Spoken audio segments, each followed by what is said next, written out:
Em 73, a indústria automobilística brasileira viveu uma verdadeira revolução. Embora já tivesse recebido clássicos como o Corcel, a Belina, o Opala e a Perua Variante, os consumidores estavam se tornando mais exigentes, impulsionando as montadoras a se renovarem.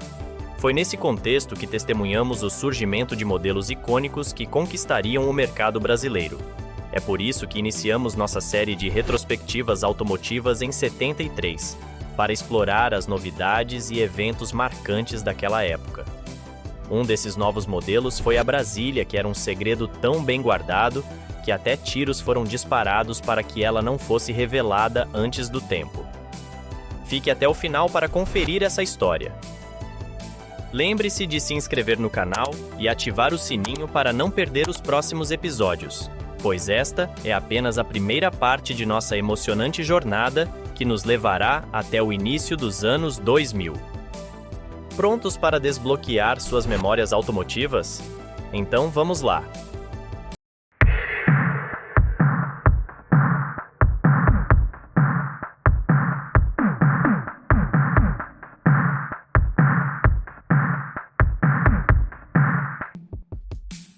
Em 73, o Brasil estava sob o regime militar do presidente Emílio Garrastazu Médici, caracterizado por estabilidade econômica aparente e crescimento impulsionado pelo boom das commodities.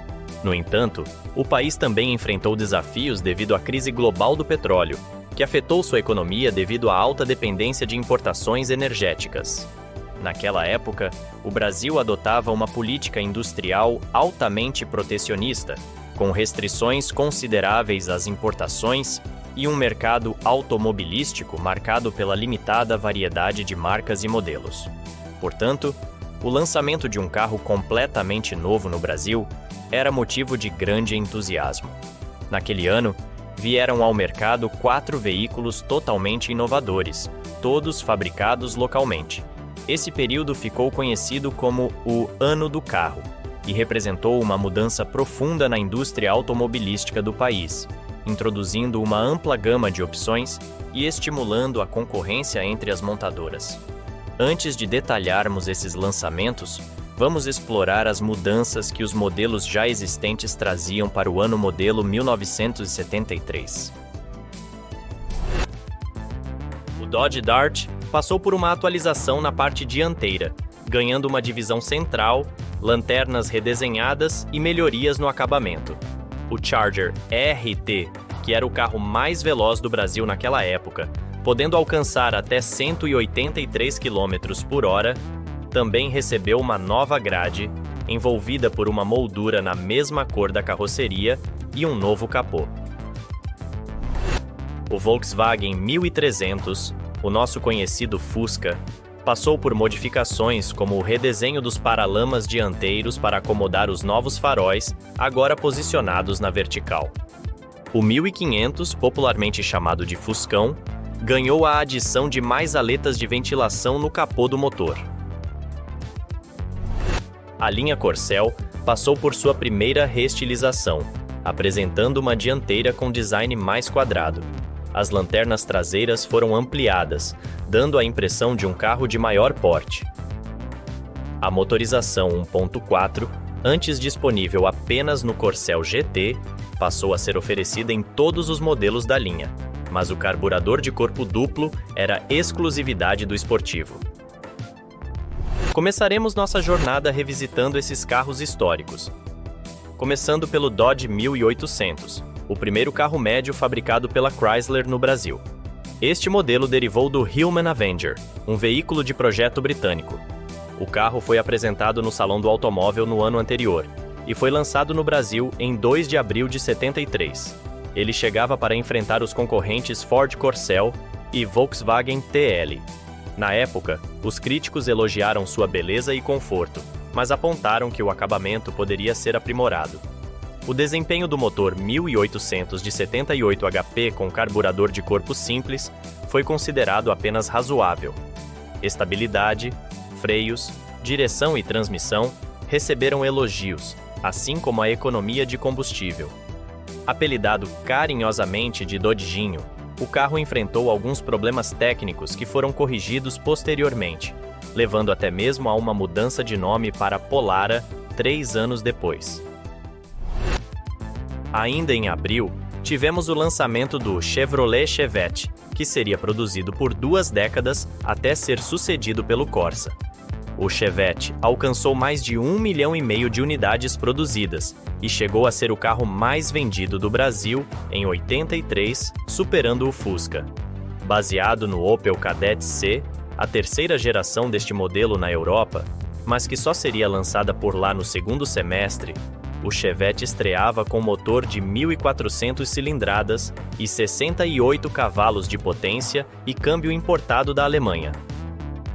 A revista Quatro Rodas da época considerou o Chevrolet o carro nacional mais atualizado, destacando inovações como a coluna de direção que não penetrava em caso de impacto, mostrando uma preocupação adicional com a segurança. Outras novidades eram a ausência de quebra-ventos, que chegaria ao modelo 10 anos depois, chave única para ligar o carro, abrir as portas e o porta-malas, e painel de plástico acolchoado. No geral, o carro recebeu elogios pela estabilidade, motor e baixo nível de ruído. Poucos meses depois, em 8 de junho de 73, o Chevette ganhou um concorrente à altura, o Volkswagen Brasília, ou a Brasília, como preferir. Porém, um incidente tenso ocorreu antes do lançamento do novo carro, envolvendo 2 repórteres da revista Quatro Rodas e funcionários da Volkswagen do Brasil. A Volkswagen mantinha em segredo o lançamento da Brasília, que até então era conhecida como Mini Variant. Os repórteres Cláudio Laranjeira e Neemias Vassão estavam em busca de fotos exclusivas do novo veículo para publicação na edição de março da revista Quatro Rodas. Enquanto viajavam de carro a bordo de um Fuscão, avistaram um comboio de veículos se aproximando no sentido oposto. Para surpresa deles, no meio desse comboio estava uma Brasília sem disfarces, dirigida pelo presidente da Volkswagen da época. Decidiram segui-lo, mas foram prontamente detidos pelos seguranças da empresa, que chegaram a disparar um tiro na placa do Fuscão para ameaçá-los. A situação ficou mais tensa quando os seguranças chamaram a polícia pelo rádio, levando à prisão da dupla. Laranjeira teve a esperteza de esconder o filme com as fotos em seu sapato e substituir o filme da câmera antes que os seguranças a quebrassem e destruíssem o filme original. Após passarem uma tarde na prisão, a audaciosa aventura de Laranjeira resultou na capa da edição de março de 73 da revista Quatro Rodas, revelando a Brasília antes do lançamento oficial.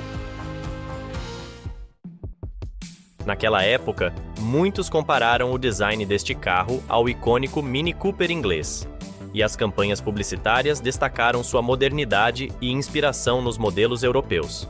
Uma das características mais enfatizadas pela Volkswagen foi que, apesar de parecer compacta por fora, a Brasília conseguia acomodar confortavelmente 5 adultos. Mas por dentro ele é grande. Por fora é compacto? Pá, não é esse carro não. Não é o mesmo carro que eu examinei por dentro. De jeito nenhum. Isso faz lembrar do lançamento do Volkswagen Fox, cerca de 30 anos depois. Novo Volkswagen Fox. Compacto para quem vê, gigante para quem anda. A revista Quatro Rodas, ao apresentar o Volkswagen Brasília, salientou que o carro era apenas ligeiramente menor que o Fusca, apenas 2 centímetros a menos, mas oferecia um espaço interno superior ao da Variant. O carro era impulsionado por um motor traseiro de 1.600 cilindradas, equipado com carburador de corpo simples e sistema de refrigeração a ar, proporcionando uma potência bruta de 60 cavalos, o que naquele período era considerado um desempenho satisfatório. O design deste veículo foi considerado uma verdadeira revolução dentro da própria Volkswagen. Além disso, o acabamento, o conforto e a estabilidade também receberam elogios. Sem dúvida, foi um grande sucesso.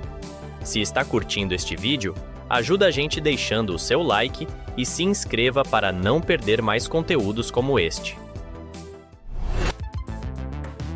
O Ford Maverick começou a sair das linhas de montagem oficialmente no dia 4 de junho, e no dia 20 foi apresentado oficialmente à imprensa.